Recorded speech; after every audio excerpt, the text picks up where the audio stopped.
ચીનને પછાડી ભારતની વસ્તી દુનિયામાં નંબર 1 સ્થાને પહોંચી ગઈ છે। કૂદકે ભૂસકે વધતી વસ્તીને જોતા દવાની જરૂર પણ એટલી જ પડતી હોય છે। મેડિકલ સ્ટોરથી લઈ હોસ્પિટલોમાં દેખાતી દર્દીઓની આ ભીડને જોતા જ વિવિધ બીમારીઓને લગતી દવાઓનું પ્રોડક્શન ભારતમાં થાય છે। પણ શું તમે ગેરંટી સાથે કહી શકો કે આ જે દવા તમે ટીવી સ્ક્રીન પર જોઈ રહ્યા છો તે નકલી નહીં પણ અસલી છે? હવે તમને જણાવીએ કે ભારત વૈશ્વિક સ્તરે જેનરિક દવાઓનું સૌથી મોટું ઉત્પાદન કરે છે। ભારતીય ફાર્માસ્યુટિકલ સેન્ટર વિવિધ રસીઓ માટે વૈશ્વિક માંગના 50%, યુએસમાં જેનરિક માંગના 40% અને યુકેમાં તમામ દવાઓના 25% સપ્લાય કરે છે। વૈશ્વિક સ્તરે ભારત ફાર્માસ્યુટિકલ ઉત્પાદનની દ્રષ્ટિએ, વોલ્યુમની દ્રષ્ટિએ ત્રીજું અને મૂલ્યની દ્રષ્ટિએ 14મા ક્રમે છે। સ્થાનિક ફાર્માસ્યુટિકલ ઉદ્યોગમાં 3000 ફાર્માસ્યુટિકલ કંપનીઓ અને 10,500 ઉત્પાદન એકમોનું નેટવર્ક ધરાવે છે। તેથી જ ભારતના મેડિકલ સેક્ટર પર દુનિયાની નજર રહેલી છે। ભારતીય આર્થિક સર્વે 2021 અનુસાર આગામી દાયકામાં સ્થાનિક બજારે 3 ગણું વધવાની ધારણા છે।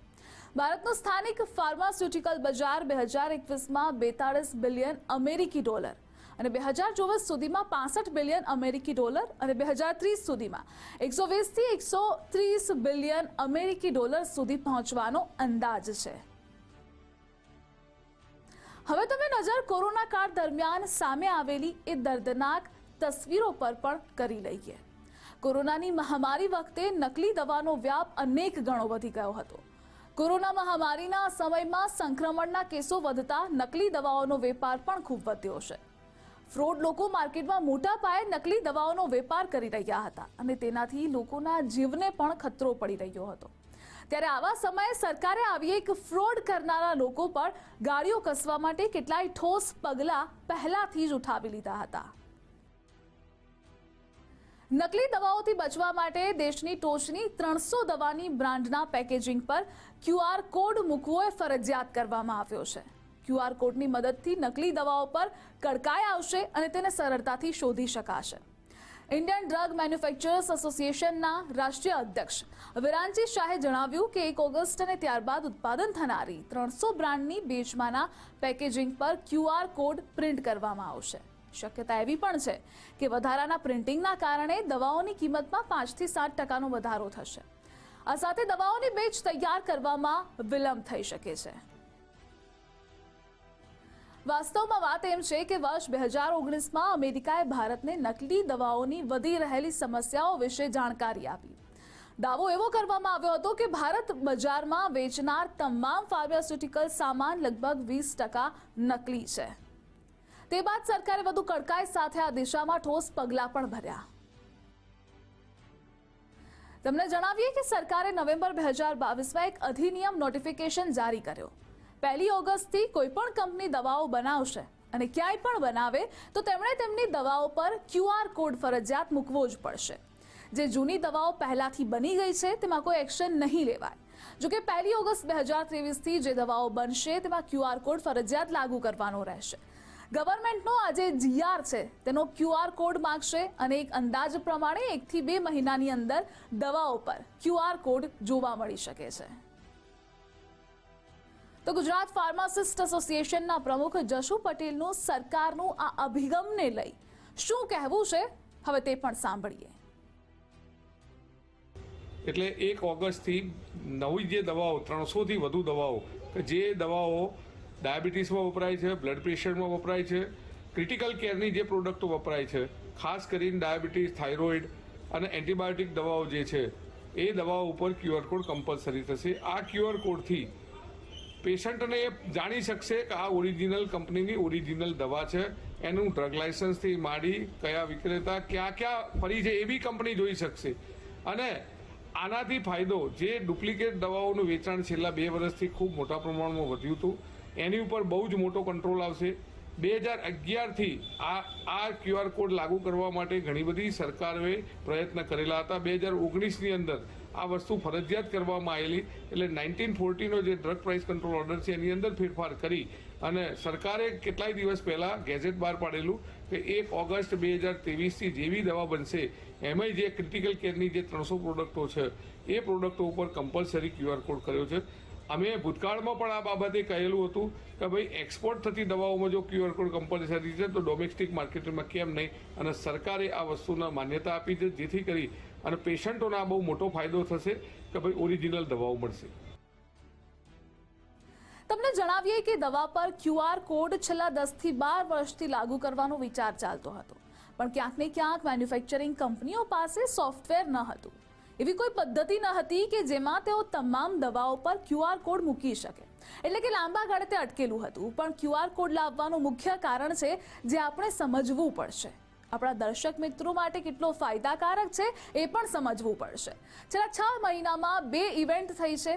એક થાઇરોનોમ કરીને ગોળી હતી, આ ઉપરાંત ગ્લેન્ડમાર્ક કરી એક કંપની હતી. હવે તેની હિસ્ટ્રી શું રહી હતી તે પણ સાંભળીએ. 300થી વધુ દવાઓનું ડુપ્લિકેટિંગ અટકે તેને લઈને QR કોડ જે છે જે તે કંપનીએ મૂકવાનો રહેશે તેવો કાયદો આવ્યો છે, અને તેને લઈને હવે અમદાવાદ મેડિકલ એસોસિએશન તરફથી ડૉક્ટર યોગેશ ગુપ્તા આપણી સાથે જોડાયા છે. તેમની સાથે સંવાદ કરીશું. સાહેબ, આજે નિયમ આવ્યો છે કે QR કોડ હવે ફરજિયાત જે તે મેડિસિન ઉપર મૂકવું, કઈ રીતે આપ જુઓ છો, અને આનાથી ડુપ્લિકેટિંગ અટકશે અથવા બીજા કયા કયા ફાયદા થઈ શકે? નમસ્કાર દર્શક મિત્રો. ગવર્મેન્ટે નવેમ્બર 2022માં એક અધિનિયમ જારી કર્યો હતો, નોટિફિકેશન જારી કરી હતી કે 1 ઓગસ્ટથી કોઈ પણ કંપની 300 બ્રાન્ડ એ લોકોએ લીધી છે કંપનીઓ દીઠ. કોઈ પણ કંપની 1 ઓગસ્ટથી કોઈ પણ આ દવાઓ બનાવશે અને ક્યાંય પણ બનાવે, મેન્યુફેક્ચરિંગ સાઇટ ક્યાંય પણ હોય, એમને એમની એ દવા ઉપર QR કોડ મૂકવો પડશે. સો 1 ઓગસ્ટ એટલે ગઈકાલથી આ અધિનિયમ જારી થયો છે, અને હવેથી એ લોકો જે દવા બનાવશે, જે જૂની બની ગઈ એમાં નહીં, 1 ઓગસ્ટથી જે દવા બનાવશે એમાં QR કોડ આવશે, એવું અધિનિયમ છે આ. તો હજી ગવર્મેન્ટનું આ જે GR છે એ મેન્યુફેક્ચરિંગ કંપનીઓ માનશે, અને ધીરે ધીરે 1-2 મહિના પછીથી તમને આવી દવાઓ QR કોડ સાથે જોવા મળશે. આનાથી શું ફાયદો થશે? QR કોડ જે મૂકવામાં આવ્યો છે, ગ્રાહકો કઈ રીતે આને ચેક કરી શકે? નંબર 2, કે આનાથી બીજા કયા ફાયદાઓ છે?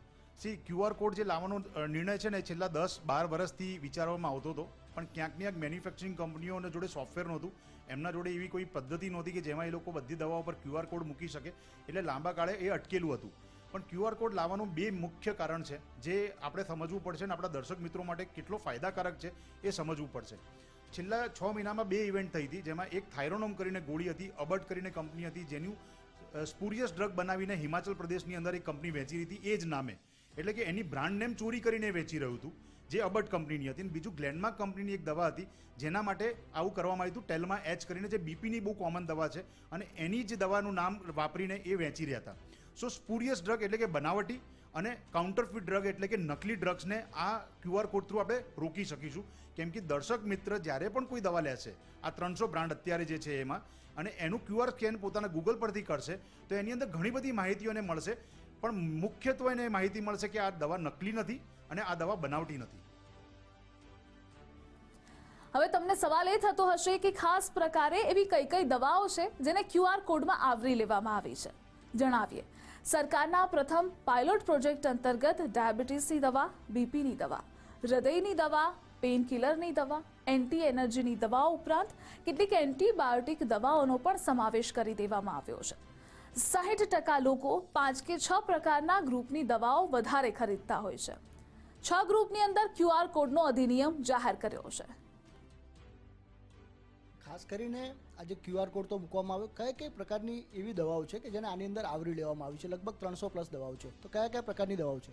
સો આમાં ગવર્મેન્ટે અત્યારે જે ફર્સ્ટ પાયલોટ પ્રોજેક્ટ મૂક્યો છે ને, એમાં સૌથી કોમન દવાઓને આવરી લેવામાં આવી છે. એમાં ડાયાબિટીસની દવાઓ છે, એમાં બીપીની દવાઓ છે, એમાં કાર્ડિયાક જે હૃદયની તકલીફવાળી દવાઓ છે, એમાં પેઇન કિલર્સ છે, એમાં એન્ટી એલર્જીક દવાઓ છે. એવી 5 મુખ્યત્વ કારણ અને કેટલાક એન્ટીબાયોટિક્સ છે જે કોમનલી આપણે વાપરીએ છીએ, જેમ કે ઓગમેન્ટિન છે, મોનોસેફ છે, સેફ્ટ્રાયોક્સિન કરીને ઇન્જેક્શન આવે છે.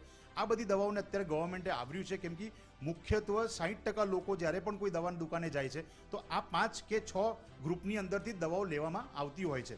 સો પાયલટ પ્રોજેક્ટમાં ગવર્મેન્ટે આ 6 ગ્રુપની અંદર QR કોડનો અધિનિયમ જારી કર્યો છે.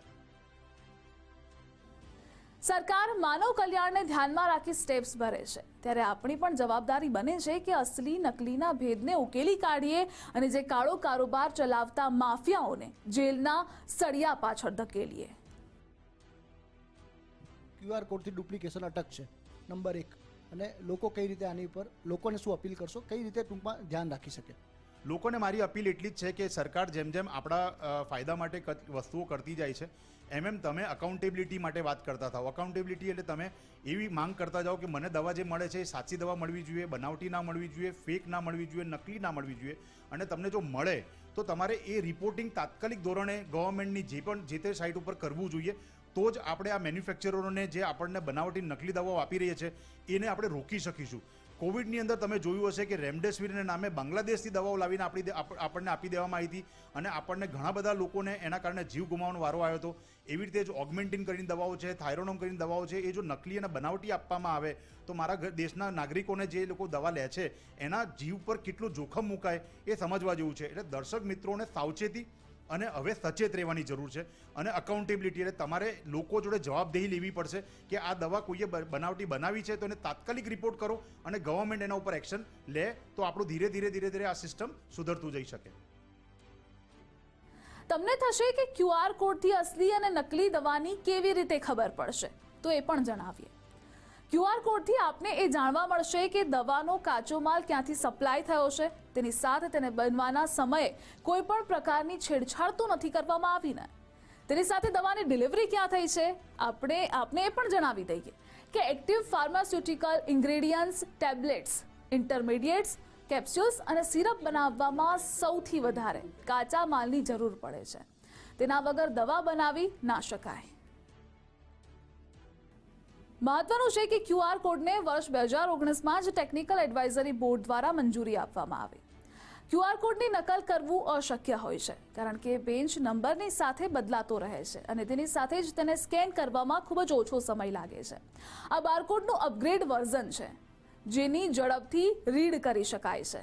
એક રિપોર્ટમાં જણાવ્યા અનુસાર ભારતમાં લગભગ 25% દવા એ નકલી છે.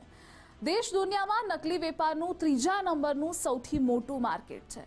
QR કોડના અભિગમથી આ દવા પર નકલી દવાનો લાગેલો દાગ પણ દૂર થઈ જશે. 1 ઓગસ્ટથી 300 દવા પર QR કોડ લાગુ કરવાની વાત જાહેર થતાં જ અમારા સંવાદદાતાએ અમદાવાદની જાણીતી મેડિકલ શોપમાં પહોંચી જઈ સીધા જ દુકાનદારનો સંપર્ક સાધ્યો અને આ દિશામાં વધુ માહિતી એકત્રિત કરી. અમે આવી પહોંચ્યા છીએ અમદાવાદની એક જાણીતી મેડિકલ શોપમાં. કેન્દ્ર સરકારે જે નિર્ણય લીધો છે કે જે તે મેડિકલ ઉપર હવે QR કોડ આવશે, એટલે કે દવા જે છે તેનું ડુપ્લિકેશન અટકશે તેવો આ નિર્ણય છે. અને આ કઈ રીતે આ QR કોડ કામ કરશે, તમે કઈ રીતે જાણી શકશો કે આ જે દવા છે તે ઓરિજિનલ છે કે ડુપ્લિકેટ છે? આપણી સાથે જાણીતા વેપારી છે કૌશલભાઈ પટેલ, તેમની સાથેથી જાણીશું. કૌશલભાઈ, આ જે દવા છે તેની ઉપર QR કોડ પણ આવી ગયો છે. એક સામાન્ય ગ્રાહક કેવી રીતે જાણી શકે કે આ દવા ઓરિજિનલ છે કે ડુપ્લિકેટ? આપણા ફોનમાં QR કોડને સ્કેન કરવાનો, સ્કેન કરશો એટલે એની સાઇડ આવશે કંપનીની બ્રાઉઝરમાં ઓપન કરવાનું. એમાં બધી ડિટેલ કંપનીની આવી જશે, કઈ પ્રોડક્ટ છે, શું છે એમાં છે. આ બધી અલગ અલગ એમની કંપનીની પ્રોડક્ટ છે. આખું પ્રોડક્ટ લિસ્ટ આવી જશે. આપણે જે સ્કેન કર્યું હતું એ હતું DC વ્હાઇટ ફેસ વોશ. એ એને પ્રોડક્ટમાં બતાવી દેશે કે આ ઓરિજિનલ છે, આ કંપનીનું જ છે, એની સાઇડ ઉપર દેખાશે. એનું આ જે QR કોડ છે તેનું ડુપ્લિકેશન શક્ય ખરું કે નહીં? ના, શક્ય નથી. એનું કારણ શું? કે QR કોડ કંપનીમાંથી રજિસ્ટર્ડ હોય એટલે એનું ડુપ્લિકેશન ઓછું થાય, એનું ના થાય ડુપ્લિકેશન. સરકારે જે આ નિર્ણય લીધો છે કેટલો યોગ્ય છે, આપ શું માનો છો? એ સરકારે જે નિર્ણય લીધો એ સારો છે. બધી ડુપ્લિકેટ દવાઓ બજારમાં બહુ ફરે છે, એના માટે લીધે આ સારો છે ડુપ્લિકેટ નિયમ. જે ખાસ કરીને 300થી વધુ દવાઓ છે કે જે સૌથી વધારે વપરાશમાં લેવાતી હોય તેની ઉપર હવે QR કોડ જે છે એપ્લાય કરવામાં આવ્યો છે અને તેનાથી સીધું કંપનીનો સંપર્ક, એટલે કે કંપનીની તમામ ડિટેલ જે છે તેને સ્કેન કરી અને ગ્રાહક મેળવી શકશે અને ડુપ્લિકેટ જે દવાઓ છે તેની ઉપર રોકથામ આવશે તેવો તેમનો વિશ્વાસ છે. એવું નથી કે અમે માત્ર દવાનું વેચાણ કરતા કેમિસ્ટ પાસેથી જ સરકારના આ પ્રયાસ સંદર્ભે મંતવ્ય લીધા, બલકે જે ગ્રાહકો મેડિકલ શોપ પર આવી રહ્યા હતા તેમની પાસેથી પણ તેમના વિચારો જાણવાનો પ્રયાસ કર્યો. મારી દ્રષ્ટિએ બહુ સારામાં સારું પગલું કહી શકાય, કારણ કે હું I am also associated with medical line for at least more than a decade. મેં આ જોન્સન એન્ડ જોન્સન બધી જગ્યાએ કામ કર્યું છે. આ બધી જે ડુપ્લિકેટ દવાઓનું જોતા સાંભળતા જ આમ છે ને આમ કંપારી આવે છે.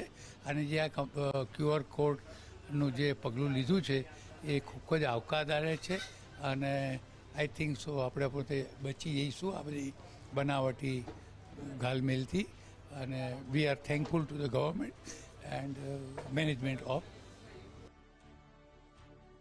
સાંભળ્યું ને, ગ્રાહકોનું કહેવું છે કે ડુપ્લિકેટ દવાનું નામ સાંભળતા જ તેમને પહેલા જે ડર લાગતો હતો તે સરકારના આ અભિગમથી હવે દૂર થયો છે. ચાલો હવે એ પણ સાંભળીએ કે અન્ય કેટલાક ગ્રાહકોનો શું મત છે. એ સારું પગલું છે સરકાર દ્વારા. એનાથી જે દર્દીઓ છે એને અને બીજા બધાને ઘણો ફાયદો થશે. ડુપ્લિકેટ દવાનું મોટું માર્કેટ થઈ ગયું ત્યારે હવે જો અટકશે તો કેટલો ફાયદો થશે? સાહેબ, આમ તો જનરલ પબ્લિકને જેટલો ફાયદો થાય એ વધારે સારું છે. સરકારનું આ નિર્ણય આવકાર્ય છે. 300 જેટલી દવાઓ હાલ સિલેક્ટ કરી છે, તમારું શું માનવું છે? હજી તો ઘણી બધી દવાઓ હોય છે. સાહેબ, એટલું તો મને બહુ ખ્યાલ નથી, પણ આ નવું પગલું છે એ સારી રીતે આગળ થાય એનું કામ એ દર્દીઓ માટે. જણાવીએ કે દવા પર QR કોડ છાપવાથી અને સ્કેન કરવાથી ગ્રાહક દવા સંબંધિત માહિતી તુરંત જ મેળવી શકશે. યુનિક પ્રોડક્ટ આઇડેન્ટિફિકેશન કોડ મારફતે દવાનું જેનરિક નામ, બ્રાન્ડનું નામ, દવાના મેન્યુફેક્ચરર્સ, ફાર્મા કંપનીનું નામ, દવાના ઉત્પાદનની તારીખની સાથે સાથે તેની એક્સપાયરી ડેટ અને દવા બનાવનાર કંપનીના લાયસન્સ નંબરની માહિતી પણ પ્રાપ્ત થશે. આજકાલ આ જે ડુપ્લિકેટ દવાઓનું આજકાલ માર્કેટમાં વધી રહ્યું છે, એ પ્રમાણે જોઈને લાગે છે કે QR કોડ અથવા બારકોડ સ્ટીકર આવશે તો એ ડુપ્લિકેટ માલમાં અને દવાઓની ઓરિજિનાલિટીમાં સુધારો થઈ શકશે. અને બીજું, હું મેડિકલ લાઇનથી જ છું, પણ છતાં પણ મને અમુક દવાઓમાં જોઈને ખ્યાલ નથી આવતો કે ડુપ્લિકેટ છે કે નહીં. સો અગર સરકાર આ સ્ટેપ લઈ રહી છે આગળ બારકોડ સ્ટીકર અને બારકોડનું, તો એ સારું રહેશે. એક એઝ અ કસ્ટમર હું ચાહું છું કે એ માર્કેટમાં આવે. એવું તો શું થયું કે કેન્દ્ર સરકારે દવા પર QR કોડ છાપવાનો નિર્ણય લેવો પડ્યો તે પણ જણાવીએ. ભારતમાં નકલી દવાના વેચાણને રોકવા માટે કેન્દ્ર સરકારે આ કડક પગલું ભર્યું છે. નવેમ્બર 2022માં કેન્દ્ર સરકારે કહ્યું હતું કે તે દવાઓ પર QR કોડ લાવવાની તૈયારીમાં છે. હાલમાં જ આનાથી સંબંધિત એક નોટિફિકેશન જારી કરી કહેવામાં આવ્યું છે કે 1 ઓગસ્ટ 2023થી દેશની અગ્રણી ફાર્મા કંપનીઓ તેમની દવાઓ પર QR કોડ છાપશે. આ માટે ડ્રગ્સ એન્ડ કોસ્મેટિક્સ એક્ટ 1940માં સુધારો કરી સરકારે QR કોડ પ્રિન્ટ કરવાનું ફરજિયાત બનાવ્યું છે. અવારનવાર આપણે જોતા હોઈએ ન્યૂઝ ચેનલોમાં, ટીવીમાં કે આ જગ્યાથી દવાનો ડુપ્લિકેટ જથ્થો પકડાયો, આ જગ્યાથી પકડાયો. જેથી કરીને આ જે સરકારે જે સ્ટેપ લીધો છે એ બહુ સારો સ્ટેપ છે. જેથી કરીને જે ડુપ્લિકેશન થાય છે મેડિસિનનું એ બધું બંધ થઈ જશે. આ QR કોડના લીધે જે ડુપ્લિકેશન દવાઓ જે આવે છે માર્કેટમાં એનું ખબર પડી શકશે કે ભાઈ આ દવા ડુપ્લિકેટ છે કે ઓરિજિનલ છે. ITMAના રાષ્ટ્રીય અધ્યક્ષ વિરંચી શાહે જણાવ્યું છે કે 1 ઓગસ્ટ 2023 પછી મેન્યુફેક્ચરિંગ કરવામાં આવનાર 300 કંપનીઓની બ્રાન્ડ્સના પેન્ચના પેકેટ પર QR કોડ ફરજિયાત છાપવો પડશે.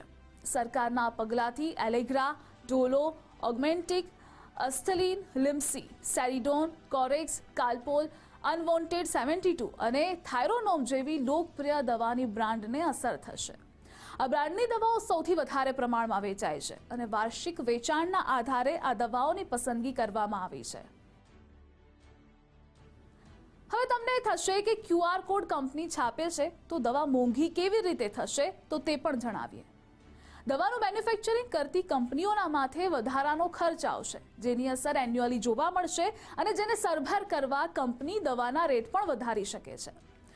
સૂત્રો દ્વારા મળતી માહિતી અનુસાર સરકારના આ નિર્ણયથી દવાની કિંમત 5 થી 7% સુધી વધી શકે છે, જ્યારે જાણકારોનું માનવું છે કે ફાર્મા કંપનીઓએ અલગથી દવાના બેન્ચ પર QR કોડ છાપવા પડશે. પ્રિન્ટિંગ ખર્ચ વધતા દવાઓ મોંઘી થશે. તમને જણાવીએ કે દવા પર QR કોડનો સૌથી પહેલા ઉપયોગ જાપાનની કંપનીએ કર્યો. એમાં QRનો મતલબ ક્વિક રિસ્પોન્સ હોય છે અને આ કોડને ઝડપથી રીડ કરવા માટે બનાવવામાં આવ્યો છે. આ બારકોડનું અપગ્રેડ વર્ઝન છે. બારકોડના કપાવવા અથવા ફાટી જવાની પરેશાનીના કારણે QR કોડ બનાવવામાં આવ્યો છે.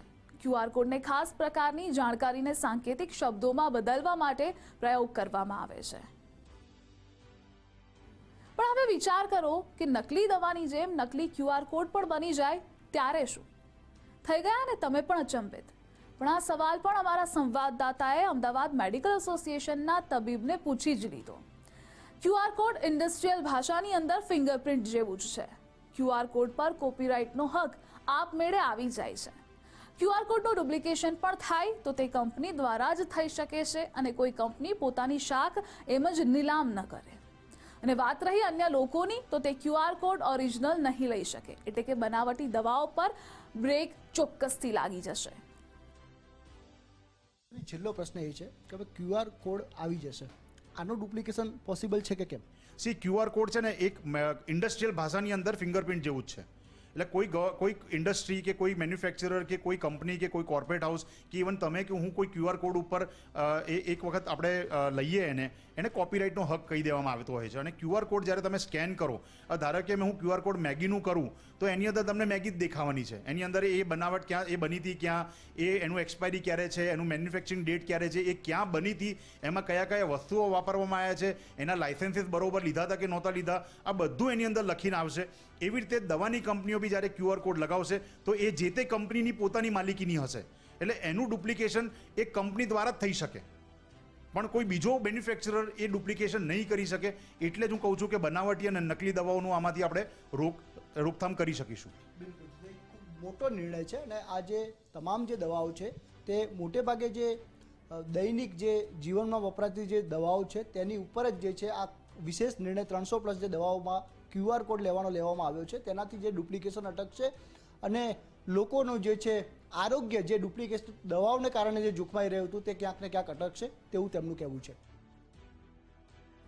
તમને જણાવી દઈએ કે આ નિયમ લાવવા માટે સરકારે ડ્રગ એન્ડ કોસ્મેટિક્સ એક્ટ 1940માં સુધારો કર્યો છે. આ અંતર્ગત દવા બનાવતી કંપનીઓ માટે દવાઓ પર ક્યુઆર કોડ લગાવવો ફરજિયાત રહેશે. તેમણે શેડ્યુલ H2 ક્યુઆર કોડ મૂકવો પડશે. દવાઓ પર જે કોડ લાગુ કરવામાં આવશે તેમાં સૌથી પહેલા એક યુનિક આઈડેન્ટિફિકેશન કોડ હશે. આમાં કંપનીઓએ દવાનું નામ અને જેનેરિક નામ જણાવવાનું રહેશે. બ્રાન્ડ અને ઉત્પાદકની માહિતી આપવી પડશે અને જે બેચમાં તે ચોક્કસ પેકેટ બને છે તેનો બેચ નંબર પણ આપવાનો રહેશે. મેન્યુફેક્ચરિંગ અને એક્સપાયરી ડેટ આપવાની રહેશે અને લાયસન્સની માહિતી પણ આપવાની રહેશે. જાણવું એ પણ જરૂરી છે કે બનાવટી, સબસ્ટાન્ડર્ડ અથવા સબસ્ટાન્ડર્ડ એપીઆઈથી બનેલી દવાઓ દર્દીઓને ફાયદો નથી કરતી. DTAB એટલે કે ડ્રગ્સ ટેકનિકલ એડવાઇઝરી બોર્ડે જૂન 2019માં પ્રસ્તાવને મંજૂરી આપી. ઘણા અહેવાલો દાવો કરવામાં આવ્યો હતો કે ભારતમાં બનેલી 20% દવાઓ નકલી છે. સરકારી રિપોર્ટ અનુસાર 3% દવાઓની ગુણવત્તા નબળી છે અને વર્ષ 2011થી સરકાર આ સિસ્ટમને લાગુ કરવા માટે પ્રયાસ કરી રહી હતી. પરંતુ ફાર્મા કંપનીઓના વારંવાર ઇનકારના કારણે આ અંગે કોઈ ચોક્કસ નક્કર નિર્ણય નહોતો લઈ શકાયો. ફાર્મા કંપનીઓએ હકીકતને લઈ વધુ ચિંતિત હતી કે વિવિધ સરકારી વિભાગો અલગ અલગ માર્ગદર્શિકા બહાર પાડશે. કંપનીઓએ માંગ કરી હતી કે સમગ્ર દેશમાં એક સમાન ક્યુઆર કોડ લાગુ કરવામાં આવે અને ત્યારબાદ સેન્ટ્રલ ડ્રગ સ્ટાન્ડર્ડ કંટ્રોલ ઓર્ગેનાઇઝેશને વર્ષ 2019માં ડ્રાફ્ટ તૈયાર કર્યો, જે એપીઆઈ અંતર્ગત માટે ક્યુઆર કોડ ફરજિયાત બનાવવાનું સૂચન કરવામાં આવ્યું છે. હવે તમને થશે કે એપીઆઈ શું છે, તો તે પણ જણાવીએ. Active pharmaceutical ingredients. એપીઆઈનો અર્થ છે સક્રિય ફાર્માસ્યુટિકલ ઘટકો. મધ્યવર્તી ગોળીઓ, કેપ્સ્યુલ્સ અને સિરપ બનાવવા માટે આ મુખ્ય કાચો માલ. કોઈપણ દવાના નિર્માણમાં એપીઆઈ એ મુખ્ય ભૂમિકા ભજવે છે. પાયલટ પ્રોજેક્ટ તરીકે સરકારે હાલ 300 દવાઓ પર ક્યુઆર કોડ ફરજિયાત કરવાનું નોટિફિકેશન બહાર પાડ્યું છે. ત્યારે જોવું એ રહ્યું કે આગામી દિવસોમાં સરકારનો સ્ટેપ કઈ દિશામાં રહે છે. આવતીકાલે ફરી એકવાર નવા રિસર્ચ સાથે મળીશું. હાલ મને રજા આપશો. નમસ્કાર.